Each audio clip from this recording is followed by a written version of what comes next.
Hello readers, I'm Matthew. Thank you for always watching and listening. Divorce regrets 6 months later. Divorcing my husband was a huge mistake. This one is long, but worth it for everyone to read. If I could give anyone a piece of advice for divorce, it would be to not do it under normal circumstances. If your spouse is beating you or threatening you or your children, then, of course, get out and fast. In my case, there was no abuse. We were together for 8 years. That was mostly good. And we have 4 kids, right around 5 years. I got a promotion at work, and I got it in my head that my ex-husband was dragging me down, or at least holding me back from more success and a better life. We never had a lot of money, but with my promotion I was now making more than he was. Started working longer hours, and at the same time his hours were cut, so he was at home more. I really began to resent him because he was home and because he got to spend time with our kids. Most nights when I got home, they were already getting ready for bed, if not already sleeping. After a few months of my new job, it was clear to me that things were not going well at home without me there. Some nights the dishes weren't done when I got home, or the kids hadn't eaten, or whatever else I could think of to be mad at him about. It really didn't matter. He kept saying that he would try harder, but that it was hard being home all the time. That always made me really mad. For the next couple of years, things kept getting worse. My hours weren't any shorter, and as we're on and off full-time, there was no convenient time for him to be working full-time because of my hours. But we also needed the money. Whenever he would tell me that he could get extra hours, I would always complain, and the less hours he worked, the more I complained that he wasn't bringing in enough money. Whenever he brought up the contradiction, I'd tell him that he needed to figure it out. I knew that it would bother him, so I started saying that Aladdin, for everything that I could. I really started to resent him, and I pulled away from him. I knew that it was hurting him, but I didn't care. If he didn't want to be hurt, then he would at least try to make me happy. I used that same thing to justify when I started to talk to another guy at work. I thought he was just a friend, but talking at work turned into texting at home, and then pictures and videos, and then trying to sneak some alone time with him. I knew that it was wrong, but it made me feel so alive. And my husband had not made me feel like that in years.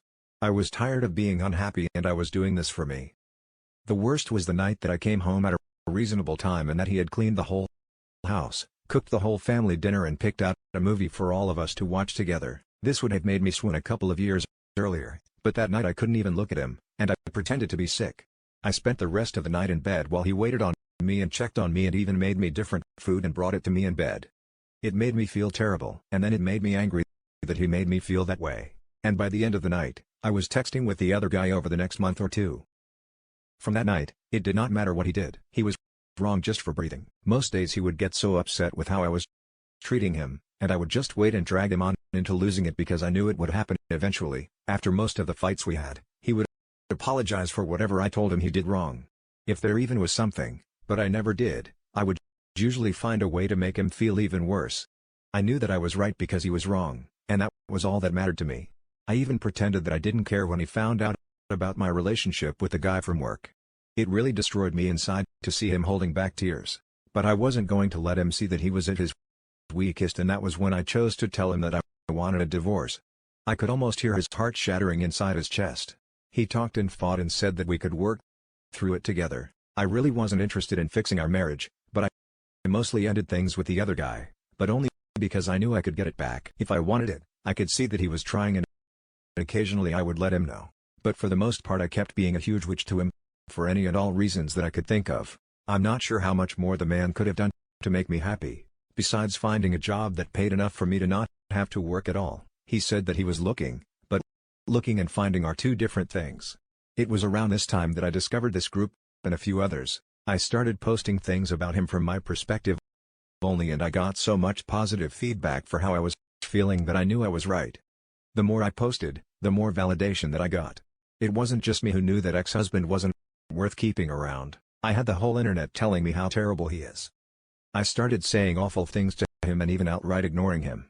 I was so confident with mine and everyone else's opinion that I contacted a lawyer, and within a couple of weeks had filed for divorce. I continued to use this site and a couple others to validate my feelings and for encouragement to go through with it, and finally it was done. It went pretty smoothly. Ex-husband didn't ask for much. Besides, to not get divorced and to try to work it all out. I didn't care about that, though. He was broken, but I was free.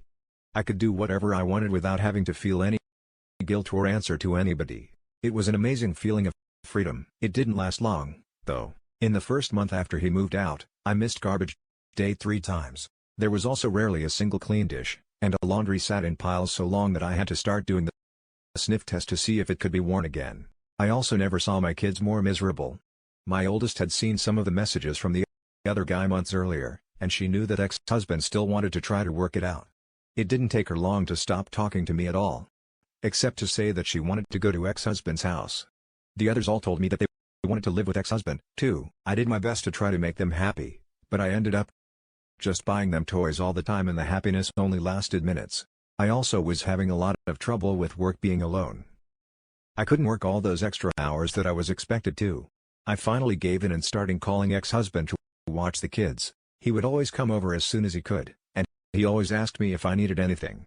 When I would get home, I would find clean dishes and laundry and even dinner. Sometimes he would never say too much. After I got home, he would just say to call him if I needed anything and leave. One night he took out the garbage and brought it to the curb because it was garbage night and I forgot again. He always looked so sad when it was time to go. Finally, after a couple of months, my friends convinced me to go out on a date. It was for dinner and a movie, and I was excited and hopeful, but at dinner I started getting a feeling of overwhelming guilt. It got so bad that I ended up not even going to the movie. A week and about 1,000,000 tears later, I was on a therapist's couch. I told her everything that had happened, starting with the promotion that I got work. She did not agree with me or with any of the encouragement to divorce that I got. I ended up in her office, 2, and sometimes 3 times a week, and the more that I talked to prove that I was right, the more that I started to see how wrong I was. It was truly heartbreaking. I don't know if I cried as much in my whole life as I did in the first month in her office. After about $2,000 of therapy session, I learned that my ex-husband had his faults, but I figured out that mine was so much worse. I did so many awful things and said awful things that I wouldn't want to be with me. But he did. I still remember him asking me in the meeting with the lawyer to please not go through with it. I did go through with it, though, and then later I bragged on here how great it felt. I was so wrong, and now I can see it. A couple weeks ago, I went outside with him. When he was leaving the house, I asked him about getting back together. When he looked at me, his eyes were full of tears and a couple went down his cheeks. He told me that he didn't know if he could. He said that the pain has been too much for too long, and that if we got back together that I might just turn around and do it to him again. He said that he always thought that I would realize how much he loved me and stop up until I signed the divorce papers and let out a big over-exaggerated sigh of relief. He said that hurt him more than anything else and that he doesn't know if he can ever trust me again. I don't blame him. I destroy the man, too. Looking back, was a great husband. I deprived my kids of having a great father in the house with him, and I took his kids away from him and me. The one who pushed for the divorce, expecting happiness and a life of freedom, spent all my free time sitting at home or sitting on a therapist's couch. Please don't just take the advice of anyone on this site, or any other about getting a divorce. If your marriage is bad, look at yourself first and see if you can make changes. This is advice for men and women. Getting divorced is not fun, being divorced is not fun. And seeing your husband broken and your children never happy because of your actions is the most painful experience that I can imagine. I wish all of you well and hope that you will give your marriage as a second chance. Now for the top comments. I hope he doesn't take you back. This she sounds awful. And he deserves someone so much better. My ex did worse. Used me for schooling 100 grams over the years I worked full time. She was in school, had an affair. After treating me like crap, I tried to salvage for 2 years. Then she took me to the cleaners. After I said I would not be just roommates now, threatening to take full custody. As I picked up more work to make up how she left me broke, I could never take her back. She is happy living with a fair partner to my ex-wife. Could have written this post. So I feel like I may have an idea how your soon-to-be ex-husband feels. A year after the divorce, my ex-wife came to visit the kids and begged for me to talk to her as I was no contact on any topic, not about the kids. She lamented her cheating, her cruelty, her constant fault-finding, but mostly she said, she missed my friendship. And could we please try again? Oh, how I longed to hear those words. I would have paid any price, made any promise, done anything to try again. But for the divorce she was so happy, hitting me over the head with it, and how happy she was going to be without me in her life. It broke me. My heart and my soul, my self-worth, were tied up in our marriage, and she destroyed all of it. I couldn't possibly go back to her. I had escaped a prisoner of war camp, never to return. Dear You are asking your ex-husband to return to a POW camp with only the weakest promise that the commandant won't torture and cruelly abuse him this time. It is too big of a risk for him to take. Please tell me that you are going to let him start having overnights with his kids. He and they don't deserve to be punished for the choices that you made for real. Unless there's a factor of abuse, I can never understand people who don't attempt 50-50 custody. What did you bring to the relationship with your husband to by interpreting your words? Brought you unconditional love?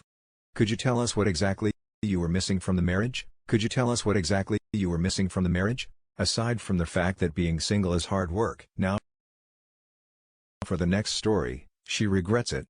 We divorced a year ago and it destroyed me. After 12 years and 2 kids together. She cheated with a co-worker, left me for him.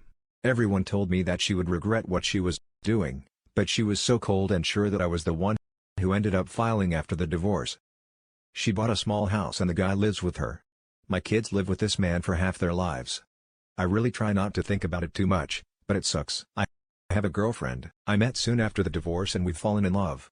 So I stopped thinking about the ex very much. Then a few days ago, I get a call from her, which is strange because we barely talk. She was asking if I was happy, saying that she has no family or support network here. She's unhappy.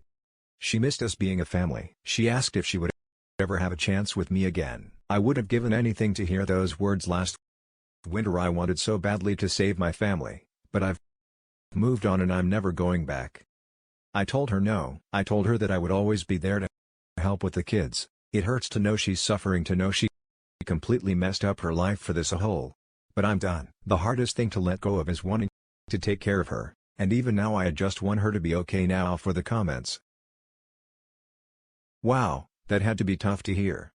There had to be a small part that was satisfied to hear she admitted she screwed up, yet all the pain you went through and now you've moved on makes you think if she wouldn't have screwed up, you'd see your kids every day. My situation is similar. She cheated with a co-worker. I divorced her. We split time with the kids. The guy's still in the picture. I'm still healing. Haven't found anyone. I'm not ready for that. I've been asked if I'd take her back if she admitted how bad she screwed up. The answer is no. There were too many things that were said and done for me to forgive, and there's no way to ever trust her again. You would think that I'd feel some satisfaction, but all I felt was sadness and pity for where she is at. She's pretty much trapped with this guy as he's her support network now. She probably can't cover the mortgage and bills without his help. She sees that I'm doing so much better post-divorce. I got really fit. I have a beautiful girlfriend and moved to the city. She knows she threw away a good thing for a crappy thing. I always knew that she would see it, but it doesn't feel good to know it now. Did I feel for you and fear this could be my soon-to-be ex in a year? As a man, I don't know how we get past the desire to support them and be there for them forever. It's just how some of us are wired. Sadly, only the good men are wired this way. Even more sad is that the women who would be perfect for men like you have already been destroyed by the ones not like you. It's just nuts. When you think about it, she may think she regrets her decision, but getting back together wouldn't work out. In the end, the conditions that led her to cheat in the first place would still be there. It may be an unpopular opinion, but I believe an affair is a symptom of the problem, not the problem in and of itself. She was unhappy and looked for happiness with someone else. If she's still unhappy, she needs to keep looking and not try to go back in time. I think she needs to figure out it wasn't his job to make her happy, that maybe if she was able to grow and learn that it was always her inner own happiness that was the root cause of her problems, maybe then they could move forward. Now for the last story. Ex wants to move back in. Told her no. A little background. Married for 15 years, wife left to move in with boyfriend in a different state. About a year ago, we divorced as quickly after that as possible. 3 kids. I got full custody in the divorce in a state where that is very rare, so my ex shows up at my doorstep because she's leaving her boyfriend. My kids let her inside because it's mom, and I haven't told them not to. I'm not sure if I should or not. My issues with their mother aren't theirs to deal with, and I want them to have as best a relationship they can with her anyway. She just wants me to hold her, so I hug her for a minute and then she lets me know she's leaving her boyfriend and she wants to move back into the spare bedroom, if possible. I tell her, no, it's not possible. Why doesn't she move in with her parents till she's back on her feet? She says she doesn't want her mom telling her. She told her, so I just rolled my eyes and let the conversation die. I wanted to fix it for her. Still, it took a lot to just sit there and say nothing till she got uncomfortable enough to leave. Maybe I should have just told her to get out. I don't know. I know she can't be in my life again. Top comments. Good for you, for standing your ground. It's not easy to be in your position. I think you showed remarkable restraint. You seemed very aware of thinking about your children and their point of view during the whole incident. I'm not surprised. Someone selfish enough to walk out on her family for her boyfriend would think the world still revolves around them, almost as if her life with your family was on pause and static while she was gone. I mean, at least there was some level of awareness. She asked for the spare bedroom.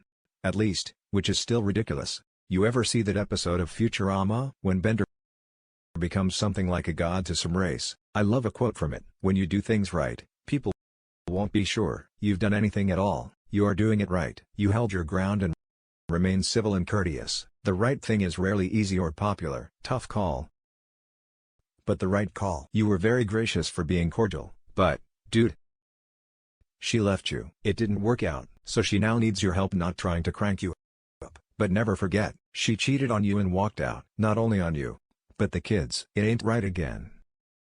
Command you on doing what's right by letting her in because of the kids hugging her.